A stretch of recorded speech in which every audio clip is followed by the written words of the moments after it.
Hello, welcome back to the channel. Well, good day to you, and this is a newcomer to my collection. This is a 1952 Royal Arrow, and I want to introduce it to you in all of its drab grayness. And in honor of its drab grayness, I'm wearing a drab gray shirt, and in fact, with the wave of my hand, we could perhaps turn this entire video into drab gray, black, and white. But that might not be appropriate because along with this being a new member of the collection, I happen to have a perhaps cousin or sister of this machine, which is a Royal Quiet Deluxe. The Royal Arrow is kind of like a down-featured version of the Quiet Deluxe. And I happen to have a very colorful sample of the Royal Quiet Deluxe that I call Adobe Rose. And she would be in front of us right here in all of her glory, except that she is on exhibit along with 11 other typewriters from my collection at the historic 100-year-old Special Collections Library in East Downtown Albuquerque. That display will be there through the end of August of this year. So if you happen to be in Albuquerque anytime July and August of 2025, drop by the Special Collections Library on the corner of Edith and Central and check out that historic building and my typewriter collection if you care to. With that said, let's get to a review of the early 1950s Royal Arrow. Stay tuned. Well, on the left side of the carriage, to the back of the carriage knob, is the left-hand carriage release button. And then you have the left-hand magic margin button, press down to set the magic margins. You have a 1, 2, or 3 line spacing selector. And then you have the line spacing disconnect, so you can type on forms or infinite variable right there. In the center of the left knob is the disconnect where you can make a permanent change to the line spacing. And of course the carriage return lever that has a nice little finger sticking up that you can kind of karate chop the carriage return lever if that's your style. And you might notice down here there is no carriage lock on this era of Royal Portables. So these Royal Portables have a series of scales. So back here is the paper table scale. And then on the Royal Arrow, you have the paper bale scale. If this was a Quiet Deluxe, it would be the paper lock scale. And then you have the writing line scale right by the vibrator, and down here is the cylinder scale. So 4 scales, they're all correlated to each other at the same positions. You have the paper guide at the left here that can be adjusted.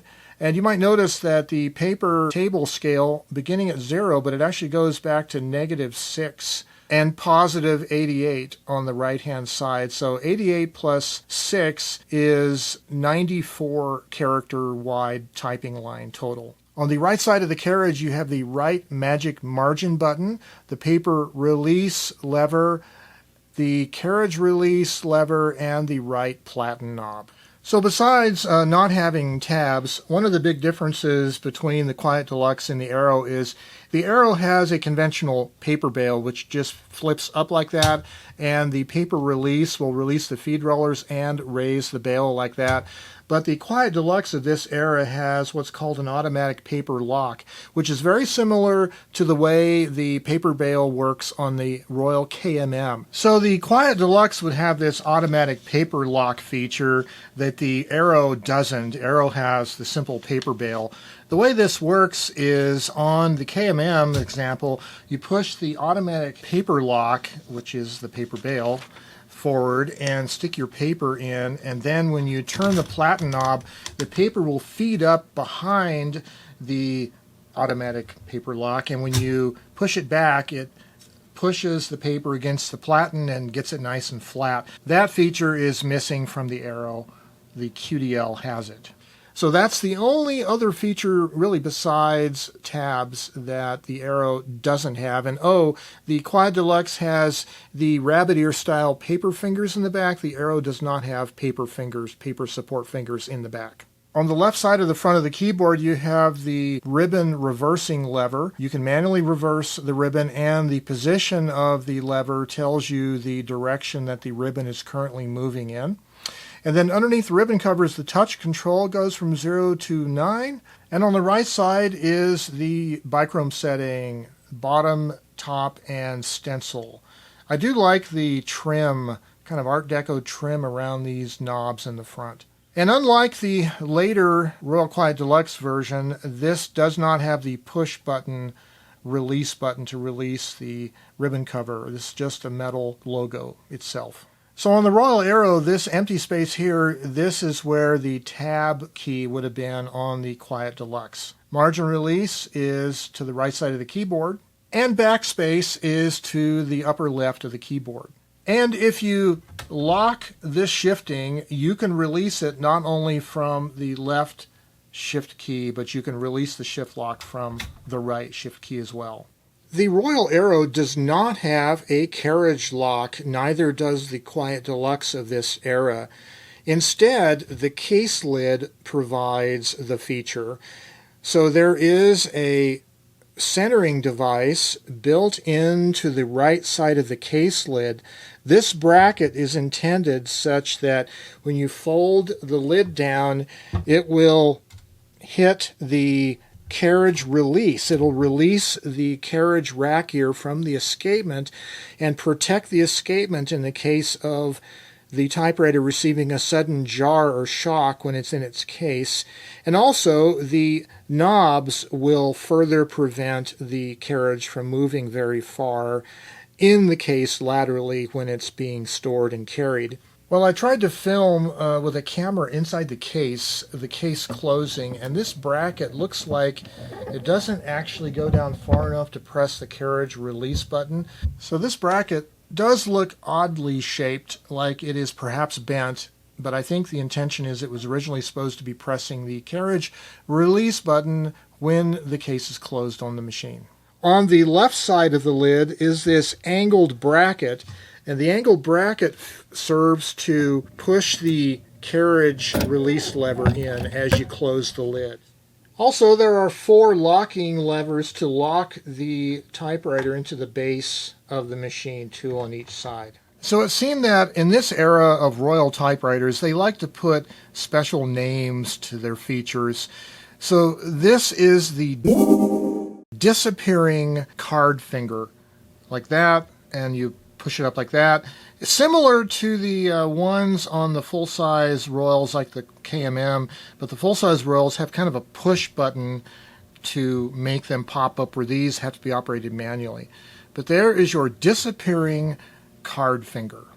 So as I indicated, I had some repairs to do to this machine. I had 4 keys that were sticking at the print position, and they turned out to be not segment related gunkiness, but it turned out to be the type bars were misshapen and they were rubbing along the right side. Most of them were the right side of the type guide, enough to where it would literally hang up the type bar just from friction hanging up on the type guide. So those individual type bars needed to be carefully reformed so that when they went into the type guide, they were centered. You could feel a little bit of play on both sides, and that fixed that problem. But yes, the segment and most of the typewriter was pretty dirty and had a lot of hardened lubricant, so I had to do a lot of flushing of the segment and a lot of the other pivot points and moving joints in the machine to free up a lot of the functions. I also had some on-feet and motion adjustments to do to align the upper and lower case. So there's a set of adjustments on both sides. So the one on the outboard side is the lower case,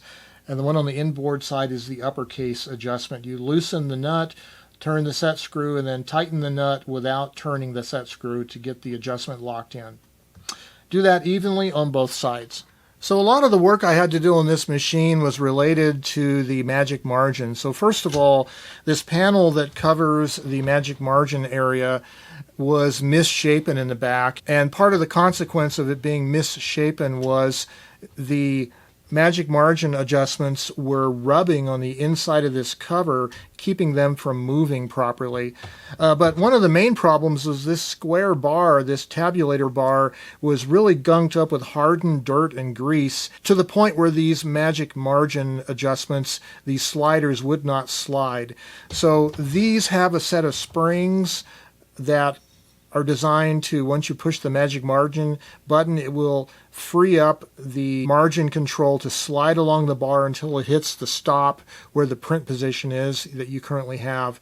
And these weren't sliding freely at all. It took me quite a bit of work of cleaning and degreasing and a little bit of lubrication to get these working smoothly, and also reforming the shape of this cover so that these adjustments, these margin adjustments, aren't being obstructed by the cover. So for instance, if I want to reset the right margin, I can move the carriage using the left carriage release button, move the print position wherever I want it, get my hand out of the way, push the magic margin button. The spring will pull the right margin control to the new location. Now if I want to go ahead and bring the margin further out, I can just push it, and using the carriage release I can pull the carriage back and it will release it, and the margin is now set wider.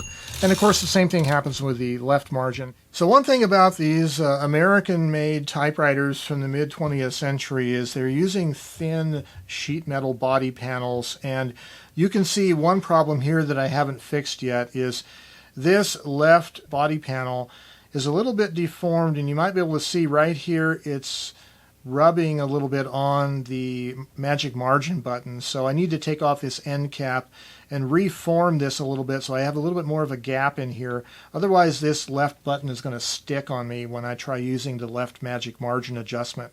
Another problem area that took the longest to fix was the automatic ribbon reversing system. So each side has this forked guide that's actually part of a sliding plate. You might be able to see there's a screw down here, and there is a slot in the plate. There's two screws that ride on that slot, and this plate needs to slide extremely smoothly. Like barely any force should cause this to move. But the problem was these were not only gunked up with hardened grease and ink and dirt, but they were bent, they were misshapen, so they wouldn't move very freely at all on both sides, both the left and the right. So this took a lot of careful adjustments to get those working properly. And then you might be able to notice as I'm moving this guide in and out, you'll see this cam piece right here rotate.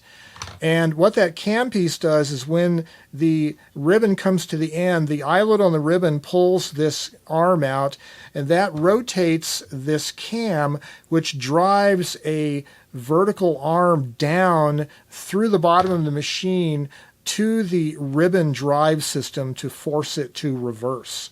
And that cam mechanism was not running freely either. It was gunked up and needed to be cleaned and degreased, and that vertical arm that moves was also a problem on both of these. I had to remove them and re-lubricate and clean them, and that took quite a bit of while to do that.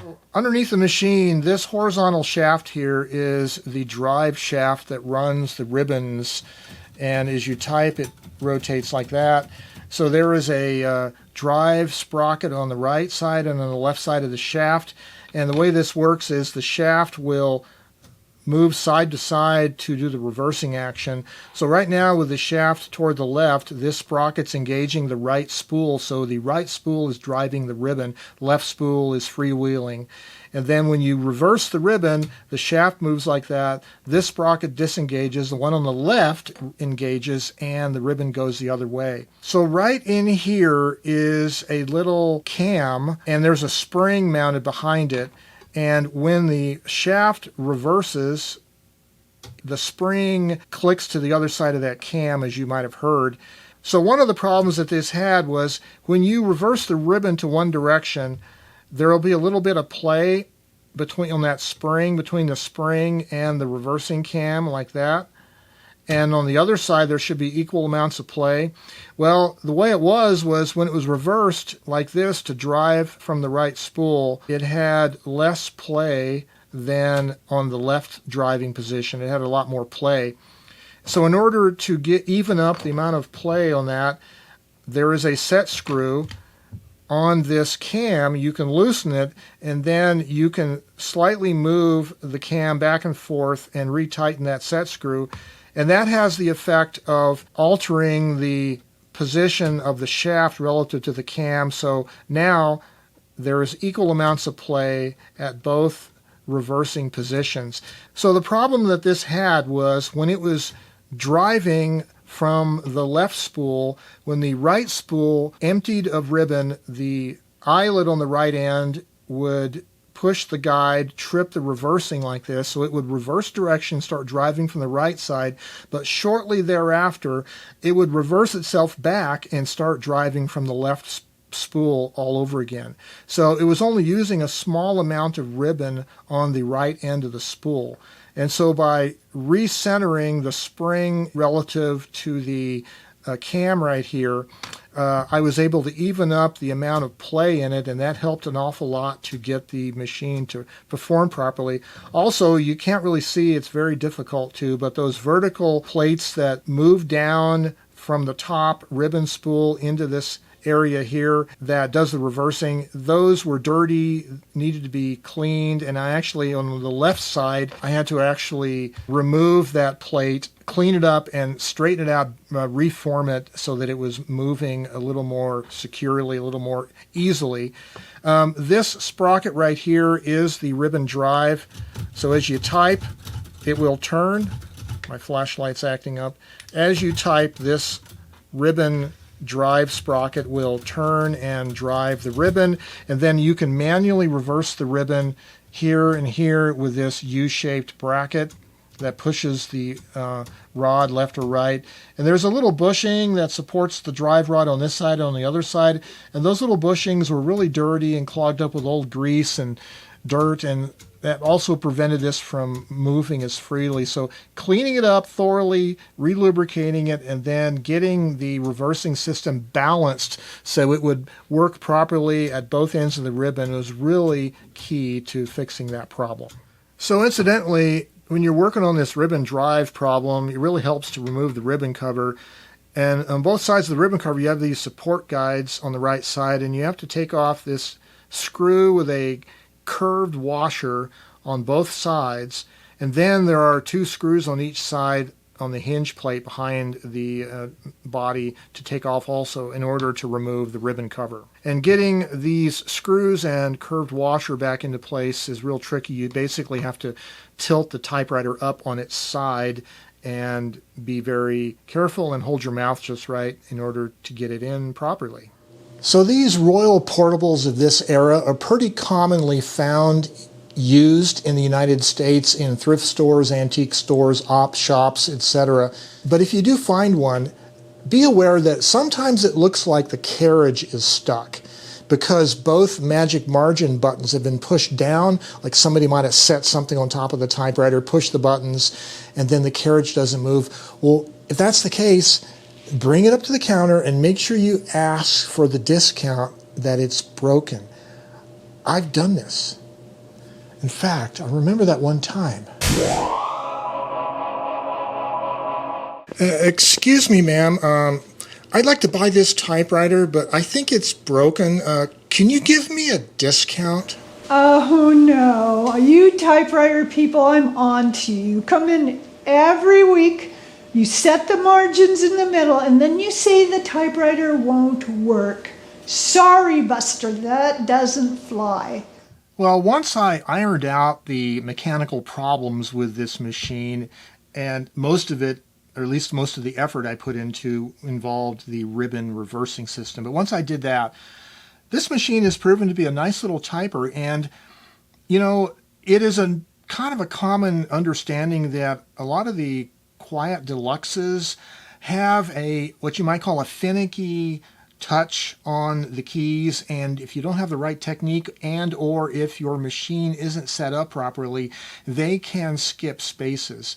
Well, even with my poor typing technique on this machine, I have not had any incident of that, and I don't know if it's common to the Royal Arrow to be set up a little better or not to have that problem compared to the Quiet Deluxe, where if it's just the luck of the draw, this machine happens to not have that problem. But I've enjoyed using this, and it's not a spectacularly beautiful, brilliant looking, colorful typewriter. It is a drab gray utilitarian writing instrument, and that might be its best feature, in that it does nothing but writing. It doesn't even look spectacularly beautiful sitting on your desk. It just does its job, and I like that. A nice little typewriter. It's actually lighter in weight than the Quiet Deluxe, so if that's a concern, it's a little bit less heavy. And if you see one of these out in the wild, don't ignore it. These can be nice little machines, and I'm happy to have this in my collection. Typewriter collections are really best to be used, not sit around unused, because the machines don't like to be ignored. Those mechanical parts like to be moved. Those joints and pivots and sliding parts need to be exercised. Myself, what I use a lot of my typewriters for is letter writing, and I happen to be involved in a group which is organized around a website called Type Pals. And if you are interested, go to typepals.com, sign up, and you'll have access to the postal addresses of a lot of typewriter writers around the world. And you can get into some nice typewritten correspondence to put your typewriters to work. However you like to do it, I wish you the very best in your creative pursuits. And as always, stay creative and have yourselves a great day. And bye-bye for now.